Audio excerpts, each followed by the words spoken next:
आपण स्वतःची किंमत स्वतःच ओळखायला शिकलं पाहिजे बरं का. कारण जर काही व्यक्तींना तुमची किंमत समजत नसेल तर स्वतःची किंमत कमी करून त्यांच्या समोर स्वतःला सिद्ध करण्याचा प्रयत्न अजिबात करायचा नसतो. कारण तुमची ओळख इतरांच्या शब्दांवर नाही तर तुमच्या स्वभावावर, तुमच्या स्वाभिमानावर आणि तुमच्या वागण्यावर ठरते. आणि जे लोक खरंच आपले असतात ना, ते आपल्यातील चांगुलपणा ओळखतात, आपला आदर करतात, आपल्या वाईट काळात आपल्या सोबत उभे राहतात. आणि जे वारंवार दुर्लक्ष करतात ना, ते आपल्या आयुष्यात फक्त एक धडा असतात, कायमचा भाग तर ते आपल्या आयुष्यात कधीच होत नाहीत. आणि म्हणूनच कधीच कोणासाठीच स्वतःला बदलायचं नसतं. स्वतःची ओळख जपायला शिकायचं, स्वतःवर विश्वास ठेवायचा. कारण शेवटी जग त्यांनाच मान देतं जे स्वतःची किंमत ओळखतात आणि स्वतःचा मान जपतात. हॅलो, नमस्कार. मी सविताच लाईफस्टाईल मध्ये तुमचं अगदी मनापासून स्वागत आहे. आणि तुम्हा सर्वांना श्री स्वामी समर्थ. तर आपल्या व्हिडिओला संध्याकाळी 5 वाजता सुरुवात झालीये. संध्याकाळचे 5 वाजले, आभाळ भरपूर आले, पावसाला सुरुवात होईल असं वाटतंय. आता यंदा थोडा पाऊस लेट झाल्यामुळं सगळेच पावसाची वाट पाहतायत. पण आता असं वाटायला लागलंय की पाऊस लवकरच येईल. तर त्यासाठी काय केलंय, माझ्या ह्या जास्वंदी आहेत ना, खूप वाढल्या होत्या. अशा व्यवस्थित नव्हत्या वाढल्या, इकडं तिकडं कुडालची फांद्या कुणीकडे गेल्या होत्या आणि जास्त पसरट झाल्या. त्यामुळे म्हटलं चला आता ह्या झाडांची सगळी कटिंग करून घेऊ. पांढरी, लाल आणि गुलाबी अशा 3 जास्वंदी आहेत. आता ही जी जास्वंद आहे हिला मी आधीच कट केलेली होती, परंतु तिचं खाली ना भरपूर फुटली होती. खाली काहीच दिसत नव्हतं, त्यासाठी तिचं खालचं सगळं कट करून टाकलं. आणि इकडच्या 2 जास्वंदी आहेत त्यांना पण मोठमोठ्या ज्या फांद्या अशा व्यवस्थित नव्हत्या त्या सगळ्या कट करून टाकल्या. म्हणजे आता पाऊस पडल्यावर चांगलं फुटतील आणि गणपतीच्या काळामध्ये आपल्याला भरपूर फुलं मिळतील. आणि आता जर कट नाही केलं तर मग गणपतीत आपल्याला ते जास्त फुलं पण येत नाहीत आणि मग जास्वंद पण चांगली दिसत नाही.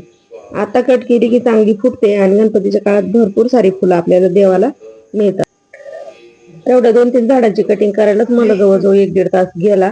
कारण भरपूर वाढलेल्या होत्या फांद्या, जाड झालेल्या होत्या. त्यानंतर प्रदोष काळ झाला, दिवाबत्ती करायची होती. घरात आले, देवघरातली दिवाबत्ती केली, तुळशीला दिवा वगैरे सगळं काही लावून घेत.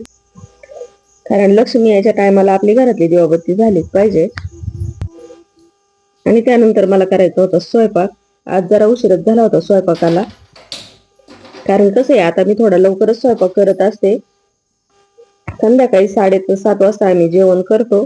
तर आता 6:45-7 वाजले होते. म्हटलं चला पटकन स्वयंपाक करून घेऊया. संध्याकाळी लवकर जेवला ना तर आपली तब्येत पण चांगली राहते आणि व्यवस्थित अन्न जिरतं पण. म्हणजे 10 वाजता आपल्याला चांगली झोप पण येते. तर त्यासाठी लागली मी घाई स्वयंपाकाला. तर आता स्वयंपाकामध्ये मला करायचं होतं काळ्या मसाल्यातील पनीर. थोड्याशा चपात्या सकाळच्या शिल्लक होत्या, त्यामुळे जास्त काही नव्हतं, फक्त भाजी जास्त करायची होती आणि 2 भाकरी केल्या तरी चालून जाणार होतं. तर आता मी काय केलंय, काळ्या वाटणातील मला पनीर करायचं होतं, त्यासाठी सगळं वाटण तयार करून घेतले. वाटणामध्ये मी थोडेसे पांढरे तीळ घेतले, काजू घेतले, भाजलेला कांदा घेतला, लसूण घेतला, आलं, खोबरं, कढीपत्ता असं सगळं काही घेतलं. हे सगळं साहित्य चांगलं भाजून घेतलं होतं बरं का. सगळं साहित्य मी कोरडच भाजलं होतं, तेलावरती भाजलेलं नव्हतं. त्यानंतर एका मिक्सरच्या भांड्यामध्ये टाकून सगळं वाटण थोडं थोडं पाणी घालून वाटून घेतले. म्हणजेच आपला काळा मसाला तयार करून घेतला.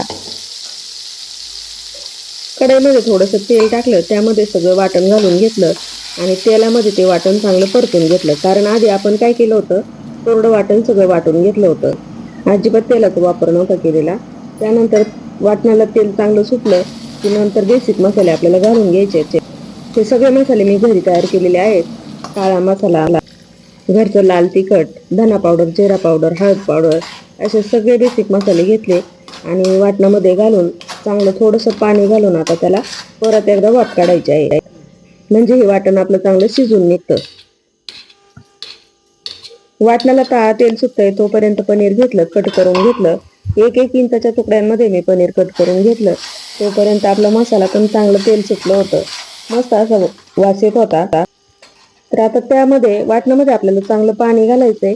आपल्याला पाहिजे त्या जशी आपल्याला घट्ट आणि पातळ भाजी हवी आहे त्या प्रमाणात आपल्याला पाणी घालून घ्यायचंय. पाणी आपल्याला इथं गरम घालायचंय आणि आपल्याला भाजी बनवायची आहे. आता ही काळ्या मसाल्यातील भाजी आपल्याला थोडीशी पातळच ठेवायची, जास्त घट्ट नाही ठेवायची. थोडीशी पातळ असली की खायला पण चवदार लागते आणि चुरून खायला मजा जास्त येते. तर आता हिला भाजीला उकळी आली होती पहा, मस्त अशी तरी आली आहे. त्यानंतर वरून पनीर घालून घेतलं, कोथिंबीर घालून घेतली आणि मस्त अशी एक उकळी काढून घेतली. भाजी दिसते ना तशीच अगदी खायला पण चवदार झालती. भाजीला उकळी येते तोपर्यंत मला करायची होती भाकरी. मी इथं 2च भाकरी करणार होते. सकाळची चपाती शिल्लक आहेत आणि ज्वारीच्या 2 भाकरी करून घेतेय. ज्वारीची भाकरी पण खायला अतिशय चांगली बरं का, आपल्या तब्येतीसाठी पण आणि पचायला पण एकदम हलकी. संध्याकाळी कधी पण ज्वारीची भाकरी जर खाल्ली ना तर पटकन पचते. तर पहा, किचन मधून बाहेरचं वातावरण किती छान दिसतंय आणि गरम मात्र भरपूर होतंय बरं का. तर आपला आज गावरान बेत आहे पनीरची काळ्या मसाल्यातील भाजी आणि ज्वारीची भाकरी. स्वयंपाक झाल्यानंतर आम्हाला जेवायचं होतं. जेवायला आम्ही वरच गेलो. मस्त हवेशीर आम्ही जेवण करतो. आता उन्हाळा लागल्यापासून वरतीच जातो जेवायला. वरती आपली एक कॉट मांडलेली आहे, कॉटवरती बसून आम्ही तिघच आहेत जेवायला, त्यामुळे त्या कॉटवर पण बसतो आणि मस्त असं हवेशीर जेवणाचा आनंद घेतो.